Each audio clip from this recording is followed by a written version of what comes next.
illusion of modern day slavery. And when you think about something that is used to oppress people, it's not supposed to be made out to be directly oppressive, right? The higher ups in this government, in the federal government, in your state government, in national, international governments, understand, the highest powers understand it doesn't make sense to not hide something. Now, you can hide it in plain sight, but you have to hide it. You have to put it under something that covers the illusion. Okay? So, when I talk about credit cards, I want to really make this a clear point. Listen to me.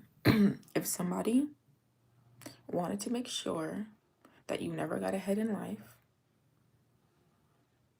what would they do? Would they push you back in life? I mean, they could, but that's a one-off situation. They could take something away from you, but again, how many times can you take something away without repercussion, right? What they would actually do is set up a system to where you're constantly fighting to get back to the starting line. And that's what credit cards are. Credit cards are literally you fighting to get back to the starting line. It's you fighting to get back to zero. Can you imagine spending your whole life wanting to get and achieve great credit? When you start to understand that credit is literally money that's not yours, and all you're doing is fighting to pay that money back so you can get back to zero, because you don't get anything. You don't get anything when you don't actually get anything when you pay off your debt, right? So if you accrue debt, now you're stuck in a contract to pay it back, right? Once you pay it back, what do you get? You get back to zero. The whole goal of credit cards is to go back to zero, is to go back to the starting line. And then what happens? You might spend a year paying off all your debt, and along that entire year, guess what's happening? You're still being programmed to understand or to try to conceptualize that you need a credit card. So by the time you get to the credit card, by the time you get to a zero balance, you spent a year paying off the debt, but at the same time hearing that you shouldn't pay, and hearing that you need a revolving balance, hearing that you need it to rent a car, hearing that you need it for housing, whether that's an apartment or that is a home, hearing all of the things that why you need a FICO score, which is literally a score that says I can pay my debt, which is a valueless score. And it doesn't actually make a difference in your personal finance.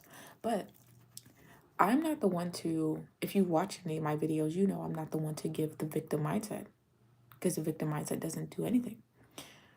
But what I'm here to literally show is not through a victim mindset, but through a powerful mindset, through a power stance, to understand the fundamentals of it. If somebody wanted you to never move ahead and be constantly in a cycle of never moving ahead, they would literally give you a game, let you play this game. They would create a game and give it to you and let you play with it for your entire life. And that game would be use my money and then pay it back to me. Use my money, pay it back to me. Right? This is Chase, Amex, Wells Fargo, Navy Federal, PNC, all of them. Regions, all of them. Apple Card, all of them. Okay? Hi. Make sure that you guys are liking as you're coming into the chat as we talk today about this really important topic, and that you're subscribing to the channel, to not miss more lives like this so you can get notified when I go live. But that is the whole game. The whole game is I want you to want to reach a credit score so bad that you never realize that the only result of the game, the only prize you can get from it, because when you play a game, you get a prize, right? That's a game. The only prize you get is to go back to zero. That's the only prize you get. So yes, you get this FICO score, which helps you get a apartment, which you don't, majority of apartments do not even care about a credit score. They care about your income, but they don't care about a credit score, right? They care about you being able to pay your bills. And honestly, it's so important that if you really think about it, even if, let's just give it the benefit of the doubt, you can't get an apartment without a credit score. Are you saying that there are no other ways to get housing at all, ever? It doesn't make sense. So when you think about a credit card, it's a game that you're given that allows you to play a cycle over and over and over of credit card payments, statement payments, and not ever getting anywhere but zero. So let's just say you have a $3,000 credit card, right? You spend that balance and then you spend a year paying it off, and then you accrue it back, and then you spend a year paying it off, and then they set the payments so low, $25 at a time, $10 at a time, whatever you can throw at it, 0% for a year. And it's the same thing as a trial run, right? When you give someone a trial run, right?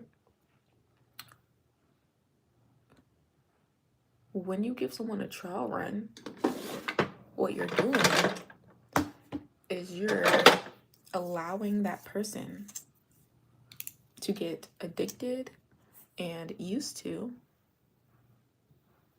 not even addicted, but just giving them the ability to get used to living with something or having something. And then when you say, hey, it's no longer free, then they either lose the thing or they start paying for it. Now, in this case, I know it's kind of hard to see it as that, but a credit card literally is that. A credit card is literally a trial run, and they let you have this balance, but then they tell you you can pay it off till forever and it doesn't matter. Like, there's no date to which you have to pay off a card unless it's a charge card, which is not a credit card, which is not what we're talking about. We're talking about credit cards, and you have to think about it. An Amex card is not a credit card. Well, they have credit cards, right? But the majority of products and cards that Amex, American Express, offers are not credit cards. They are charge cards. A charge card is, I'm giving you this card. It has no limit, but you have to pay it all off at the end of the month. So if you spend $10,000, you don't have $10,000, you're out of luck. Okay? So that's what a charge card is. That's not what we're talking about here. We're talking about a card that is a credit card. Amex has them. Navy Federal has them. Amex has them. I keep saying Amex and American Express, same company. Navy Federal has them. Wells Fargo has them. Bank of America has them. PNC has them. Regions has them. Every bank has credit cards. And when you think about it, what else do you get besides a FICO score as a result? You go back to zero. You just get zero. You just get zero. The whole game is for you to go negative and then go back to zero. There is no positive asset, positive gain, income gain, right? And then guess what? Every time you pay off a card on time, every extra month you keep a card to add to your history of your credit age, every time you open up a new card to increase your overall credit limit, to lower your DTI, your debt to income ratio, right? Doing all these different strategies to build this credit, what does it do? Gives you a higher credit score. And a higher credit score only allows you to do one thing: get more debt to play the game longer the next time. That's it. It gives you a better credit score so that you can play the game even longer next time. So instead of having $3,000, now you have access to $10,000. Well, that's probably going to take 3 times as long to pay off. If you have $3,000, it takes you about a year. Let's say it's going to take you 3 years to pay off $10,000. Now you spent a total of 4 years paying off $13,000 of debt, and all you're going to do is have a great FICO score, and it's going to give you the eligibility to get more debt over and over and over. And then you start getting loans, and then you start getting cash advances with your cards, and then you start using your cards to finance your life. And that is the whole trick within itself. It just gets you back to zero. That's the one thing I want to hone in. Using a credit card is not really a scam because it's a scam. No, it's a game that you can opt into to play to get back to zero for exchange of getting a credit score, which allows you to get more debt to go back to zero again. That's it. That's all it does. There's no benefit to having a card if you don't have debt. And honestly, I'm going to preface this, right? You don't want to just close all your cards because your life is different than Bob and Sally and Joe and me, right? Maybe you need your credit score for the next 6 months because you don't want to have a hassle getting a new apartment. Maybe you want to keep it because your car insurance is about to renew and you don't want to risk having a higher premium because your credit score is going to be lower. Depending on what company you use and if they use your credit score. Most of them do not. Most of them use an insurance score, which is totally different. It's a totally different scoring system that insurance companies use to rate your insurance, but still, right? There's so many little nuances. So don't just go close all your cards. I just want you to be aware that it's a zero-sum game. That's it, right? And it is totally a zero-sum game. There's no benefit to having it. Wesley Young II says you should only use 5% of your total credit. Well, you can use 5% of your total credit, but that defeats the purpose of getting out of the whole game in the first place. Because the same way people say one income is too close to zero is the exact same mindset I have towards credit. Having this card that you're constantly, oh, I gotta get it down to 5%, gotta get it down to 5%, gotta get it down to 5%. Ooh, I gotta, like, it's a game you're playing. Like, now you're just constantly thinking that you're going to maintain this credit, and it's a full-time job. We're living rent-free in your head.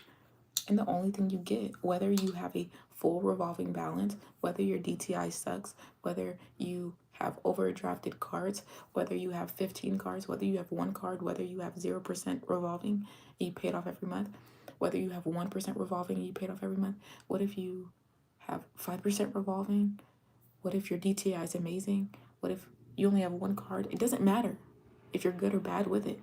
You're still playing the game. So, and the game is not worth playing. It's just not worth playing. So you can, do the right things. Pay your statement balance 3 days before it's due.